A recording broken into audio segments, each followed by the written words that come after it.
Good evening, everyone. So, this is Liham ni Prince. Grabe, ang lakas ng energy ko. Hindi, kailangan kasi natin malakas ang energy. Kasi ito kasing episode natin is pang malakas na energy talaga. So, anyway, good evening, everyone. Sa inyo mga nanonood. So, ikaw na nanonood. Good evening sa'yo. And, I'm so sorry kasi dapat last Saturday pa ito dapat na post. And, ngayon pa lang mapopost ngayong araw na to. So, ayun. But anyway, so, on this episode, sabi ko kanina, dapat masaya tayo in this episode. Kasi for the mga past episodes natin, sobrang kasi lungkot. So, ako din, parang lulungkot ng mga episode natin. Puro masasakit naman. Katulad ng Healing Matters. So, syempre, sa Healing Matters talaga dapat masasakit. And dun sa Huy Di Lulu, dapat nga, yun eh. But anyway. Pero, ngayong episode, tayo muna ay something, papasayahin muna natin siya. Not ikaw. Papasayahin muna kita. In a way na, well, nakita nyo na yung title na Crush Kita, Gusto Kita. Ang tanong, gusto ka din ba niya? Crush kita. In a way na hinahangaan kita. Hinahangaan ko kita dahil siguro gwapo ka, maganda ka, or magaling ka sa ganun, magaling ka sa doon.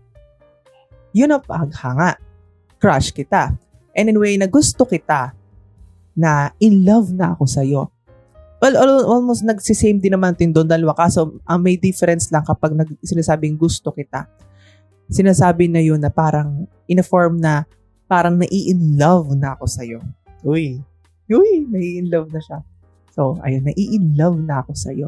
Eh, sino ba yung nai-in love niyan? Ang tanong nga lang, gusto ka ba din niya?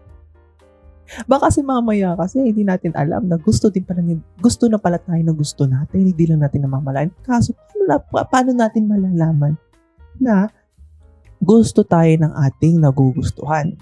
And yan ang pag-uusapan ngayon natin this episode. So, paano ba malaman na gusto ka ng crush mo or nagugustuhan ka ng gusto mo? So, ayun. Yan, no? So, pakinggan niyo yung mga sasabihin ko. So, baka mamaya kasi hindi natin napapasin, ay, yun pala yun. Baka time ko na siguro para time mo na siguro para mag-confess na. Baka kasi mamaya kasi, same pala kayo ng feeling, same pala kayo na nararamdaman. And yung mga ginagawa mo is almost the same na ginagawa din niya. Kaya it's time for you to confess. But syempre, confession is taking a risk. Pero mamaya na muna natin siya pag-uusapan about sa risk na yan. Pero ang pinakaano natin ay paano ba malaman na gusto ka ng nagugustuhan mo or gusto ka ng crush mo? So, number one is of course, ito talaga. Sinusuklihan niya lahat ng mga efforts na ginagawa mo. So, sinusuklian niya. Hindi basta thank you lang. Kumbaga, syempre, or kasi minsan may mga iba deadma lang pag binibigay mong efforts. Hingiti lang, ganon. Pero this time kasi, yung thank you, the word thank you, na gustong sabihin para sa'yo ay ginagawa niya through efforts. Ginagawa niya ng efforts din. Ibig sabihin, gusto mo siyang mapasaya, gusto mo siyang mapakunik, at gusto din niya ikaw kumonek sa kanya. You get my point? So, ganun, lahat ng mga efforts mo, pinapakita na mahalaga ka sa kanya, ipinapakita niya na gusto ka din niya, na parang at least man lang madama din niya ang nararamdaman niya para sa'yo. Ay nagsasame kayo. Doon pa lang malalaman mo. Ibig sabihin, yung efforts mo, something na gusto niyang suklian, gusto niyang iparamdam din sa'yo yung binigay mo para sa kanya. Kasi nga gusto kanya. O diba? Doon pa lang masasabi nating, ayun na, sabi mo talagang, yun, itibok mo na yung puso mo. But of course, kung baka mamaya kasi isang beses lang natin ikakita yun eh. Kasi dapat dito is consistent talaga. Hindi yung isang beses, hindi dalawang beses lang. Baka mamaya isang beses lang mangyari. Or baka mamaya wala talaga nangyari. Baka mamaya overthink na talaga yung nangyayari. Ay baka mahirap na yun. Oo. Nako. So yun ang ating number 1. Sinusuklian niya lahat ng mga efforts na ginagawa mo para sa kanya. So, number 2. Gumagawa siya ng paraan para maging close kayong dalawa. Di ba, kunwari, ikaw mismo, may gusto ka sa kanya, may crush ka sa kanya. Syempre, gusto mong mapalapit. Pero napapansin mong gusto din niyang lumapit sa'yo. Sa paanong paraan? Unang-una, through social media. Okay. Through social media, nagpo-post siya ng mga something na parang connected sa'yo. Nagpo-post siya ng mga notes na related sa'yo. Nilalike niya lahat ng, mamaya mo na yung nilalike. Sabihin natin, gusto niyang lumapit sa'yo, gumagawa siya pero syempre nahihiya siyang lumapit sa'yo. And paano kayo pag ikaw din, mahihiyain ka din naman. Syempre, gagawa siya ng paraan para at least lang mapansin na gusto ka din niya. Ay gusto mo, di ba? Kung hindi mo siya gusto, kung hindi mo siya gusto, dun yun ang makikita. Yun ang makikita sa kanya. Pero kung gusto ka niya, mararamdaman mo agad-agad. Kasi gusto mo siya eh. At gusto ka din niya. Mararamdaman mo agad na gusto ka niya. Kasi nga, gusto niyang gumagawa siya ng paraan para maging close kayo dalawa. Mapalapit siya sa'yo kasi nga gusto ka niya. And of course, sa friends. Yan ang mostly, yan ang talagang gumagawa siya ng parang example. Lumalapit siya sa mga kaibigan mo or sumasama siya tuwing labasan nyo ng school or labasan nyo ng mga katrabahad. Sige. Pag may trabaho kayo, sumasama siya sa mga friends mo para, kumbaga, kinukuha niya yung interest sa pamagitan ng mga friends mo. Kinukuha niya lahat ng interest mo sa pamamagitan ng friends mo para mapalapit sa'yo. Kaya gumagawa siya ng paraan para mas maging close kayong dalawa. At nakikita mo, parang lagi siya dikit ng dikit sa akin. Parang lagi kasi napapansin ko na parang lagi siyang naandyan. Parang lagi mo siya nakikita. In a way na parang obvious na talaga. Yun obvious. Pag obvious na talaga, dun mo na sabihin na gusto ka talaga niya. Baka si mamaya kasi, ang problema dito kasi, ikaw lang yung nag-iisip na lumalapit siya eh. Baka mamaya, lumalapit siya in a way na pag may kailangan lang or pag meron lang need lang sa'yo. Eh paano kapag kahit walang need, gusto nyo talagang maging connected kayong dalawa? Ay talaga yun Yun talaga magtaka ka na. Kiligin ka na talaga. Oo talaga. Kiligin ka na. And then, yun ang pangalawang bagay na And sabi ko nga, dapat consistent. Actually, dapat lahat ito ay consistent at hindi isang beses at patuloy-tuloy ito. And number 3, this is mostly nangyayari talaga to. But syempre, kailangan din natin maging malaman ang eye contact. Eye contact in a way na hindi yung eye contact na tapatingin lang sa'yo, ay baka mamaya yun yung napatingin lang talaga sa'yo, ay iba na yun, B. Overthink na naman yon. Baka mamaya kasi napatingin lang siya, kasi lumingon lang siya, ay hindi yung eye contact. It's something na walang mali siya yon. Pero ang sinasabi kong eye contact is nakikita mo na talaga siya. And yung pagkatingin sa'yo ay something na matagal na siya talagang nakatingin sa'yo at nadadatnan mo na siya talagang nakatingin talaga siya sa'yo. Kasi nga, yung taong yun ay gusto ka, syempre gusto kang tingnan. And minsan nakikita din natin siyang nakiti sa'yo. Palagi siyang nakangiti, palagi siyang alam mo yung parang gusto niyang makipag-close nga sa'yo through eye contacts. Parang lagi nakikita mo siya na, nakatingin na naman siya. Uy, baka mamuyo. Yun na. Pero sabi ko nga, baka mamaya kasi isang beses naman lang siya nakita nag-eye contact, ay wag ka muna mag-isip. Huwag mo munang isipin yun. Huwag mo munang ipagtaka na gusto ka niya. Magtaka ka kapag talagang yung eye contact niya sa'yo. Yung eye contact na parang nakatingin siya sa iyo almost 1 minute na talaga. And nadadatnan mo talaga siya na nakatingin siya sa'yo tapos nangingiti na lang. Tapos kasi nga, nakikita niya na yung iyong, syempre, nakikita siya sa'yo. Nagagapuhan siya sa'yo, nagagandahan siya sa'yo. Masaya siya na nakikita ka. Yun pa lang, masaya siya na nakikita ka. At hindi siya mapakali yung tingin niya. Ayaw maalis yung kanyang mga mata sa iyo. Kasi syempre may something sa iyo. Kasi nga gusto ka niya. And dun pa lang, i-assess mo lang baka mamaya kasi tingin pala siya sa ibig sabihin, may meaning na pala yun. Kasi minsan kasi hindi natin napapansin kasi hindi natin binabaliwala natin ang eye contact kasi nga baka mamaya kasi nagtingin lang, tumingin lang siya. Kasi mostly mga tao hindi na masyado nagtitiwala sa eye contact, hindi nila ginagawang factor na gusto ka niya. Baka kasi doon yun ang isa pa yung way na para at least man lang gusto kanyang makita kasi. Gusto kanyang something na sobrang saya siya nakikita kanya. And yun, isipin mo baka mamaya kasi nakatingin ba siya sa akin this past few days? Tingnan mo, isipin mo, i-assess mo sa sarili mo. And sa mga succeeding days din, tingnan mo din. Kasi it's your chance na andyan na. Kapag it's your chance na at nakikita mo na, i-grab mo na yung chance. Baka mawala pa. I-crush mo din siya eh. Oh. Nandyan na.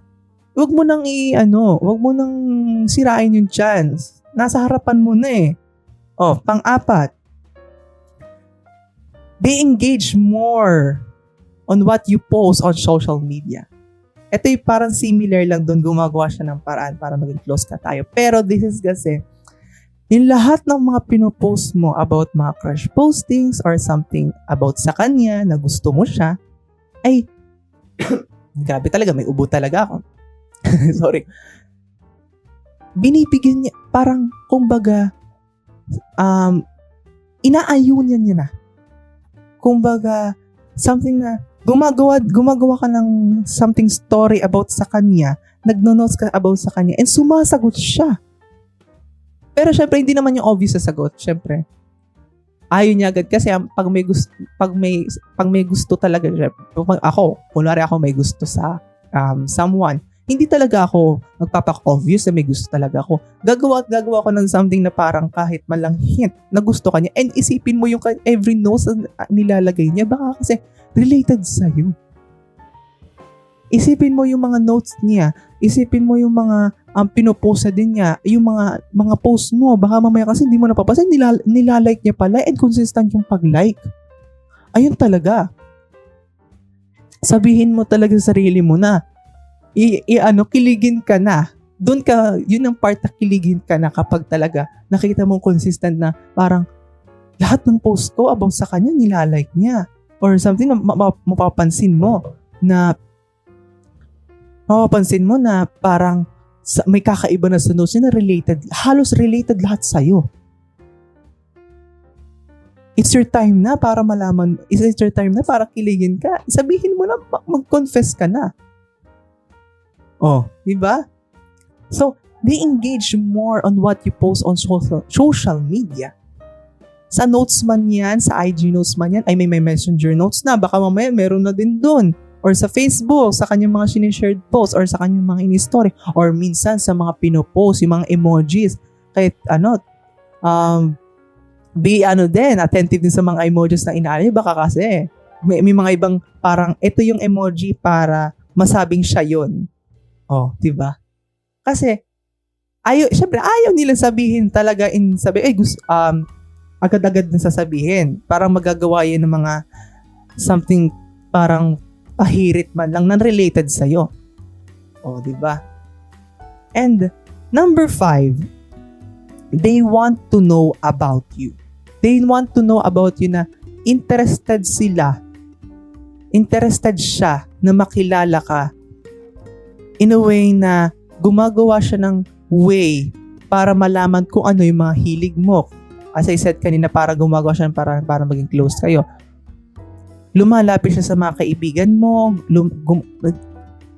Siyempre, di mo na malalaman Pero malalaman mo kapag gusto niyang malaman tungkol sa'yo, kapag talagang nakikita mo na parang pati mga kaibigan mo ay siya sumasama. Sumasama siya sa mga kaibigan mo. Nakikita mo na parang magkasama tong dalawa to lagi. Anong meron dito sa dalawang to? Or something na parang kakaibang kilos sa mga kaibigan. Tingnan mo din mga kaibigan mo. Baka kasi mamaya, kasi kakonsyaba. Kasi minsan yung crush natin, ang unang kinukonsyaba yung mga kaibigan. Syempre, hindi ko siya sasabihin sa'yo. Tingnan mo muna yung mga kaibigan. Baka mamaya kasi kakonsyaba niya yung mga kaibigan mo na parang, uy, something may kakaiba sa'yo, bes. Oh. Diba? Something may kakaiba sa'yo. Oh. And, as I said, lumalapit siya sa mga kaibigan para maging close kayo kung ano yung mga hilig mo, inaalam niya. At talagang perfect talaga na alam mo talaga. Alam niya talaga. And the last one. This is kapag, mostly, nachachat na natin ang ating crush. Nachachat na natin yung ating gusto. Nagugustuhan kasi syempre in love tayo. Sino ba naman? Kasi mostly, may mga iba talaga na nag-initiate na para ma-chat na si crush. And kapag chats ay, yung mga chat niya ay interested siya sa mga chats niyo, in a way na parang, pag nag-chat ka sa kanya, agad-agad siyang magsisin. Syempre, hindi naman agad-agad. Syempre, kung may ginagawa naman siya. Pero kasi parang gusto niyang laging may pinag-uusapan kayo. Na parang tungkol sa'yo, parang ang saya-saya niya. Na parang sobrang daldal niya. Kahit mahiyain siya, magiging madaldal yan. And parang laging attentive lagi siya kapag hi. Tapos hi, hello. Oh. Doon makikita na parang, may something na yung mga chats niya. Parang may kakaiba na. And yun talaga, sabihin mo sa sarili mo na, this is it na talaga.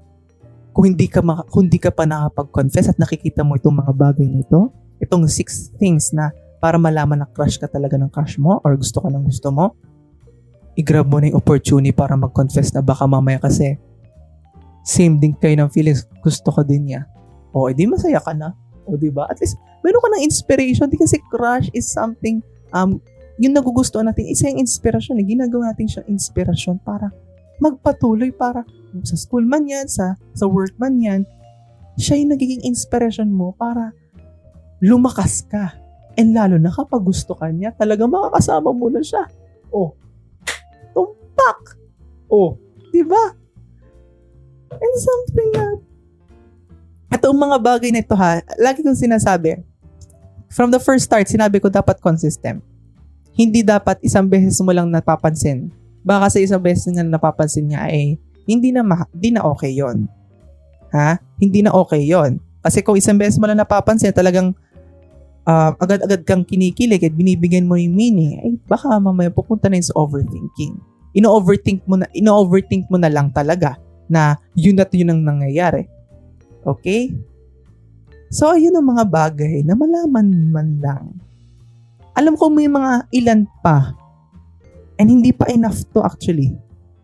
Pero, these are the things na parang para malaman mo. Ito yung mga bagay talagang para nasa top level na malaman gusto ka ng gusto mo. Kasi marami pang bagay ito eh. Lalo kapag close na kayo. Ay, paano kapag hindi nga close? Kaya inaano ko na paano ito'y pwede sa mga bagay na hindi pa masyado kayo close, hindi pa kayo masyado nag-uusap, or nag-uusap man kayo, hindi pa ganun parang malapit kayo sa isa't isa. Or kung sa school man lang magkalayo kayong section, magkalayo kayo ng building, or kung sa trabaho magkalayo kayo ng department, at ito yung mga bagay na yun para sa. And of course, bago ko magtapos, wala naman problema tayo yung magkaroon ng crush or magkakaroon tayo ng gusto kasi it's normal for us to like someone, to be in love with someone, or humanga sa iba dahil sa kanilang mga abilities, sa mga kakayahan because of their appearance. Siyempre, it's inspiration para sa atin. But of course, dahil nga attentive ka na, nandun ang iyong attention, nandun ang iyong attention lahat kasi curious ka na siya sa mga bagay. Siyempre, iisipin mo na itong mga to. Siyempre, siya na yung lahat ng tumatakbo sa isip mo. Pero of course, wag mo kakalimutan. Pag mo kakalimutan na ang iyong sarili. Baka kasi nakakalimutan mo ang iyong sarili. I-limit din naman natin ang sarili natin. Baka mamaya, pasobra na siya na lahat ng tumatakbo. Paano kapag na-reject ka? Di kawawa. Hindi naman kawawa. Grabe naman ang kawawa. Hindi naman di ikaw ay lantay gulay. Kasi may mga iba talaga na sobrang hindi nila, may mga iba hindi kinakaya kapag na-reject Talagang down na down. Kaya sabi ko, limit yourself from the things na ginagawa natin para sa ating gusto. Magtira din naman din tayo sa sarili. Isipin mo din naman natin ang sarili. Isipin din naman natin na yung mga facts. Okay? Hindi yung mga gawa ng ating isip lang. Gawa na ng ating isip ng ating puso. Pag-overthink or dilulu. Okay. So, yun. Sana man lang na maging na lahat ito yung mga ilan dito ay makita man lang sa crush mo at para talagang grab mo na yung opportunity. Kasi baka mamaya siya na pala yung dawan mo. Baka mamaya siya na yung dawan mo na hinihintay mo pala na naandyan na sa harapan mo. And yun, thank you very much for listening. Sabi ko nga, magiging masaya ang ating 5th episode. Hindi ito magiging malungkot. Ayan hindi na magiging malungkot ang ating 5th episode para talaga tayong heartbroken.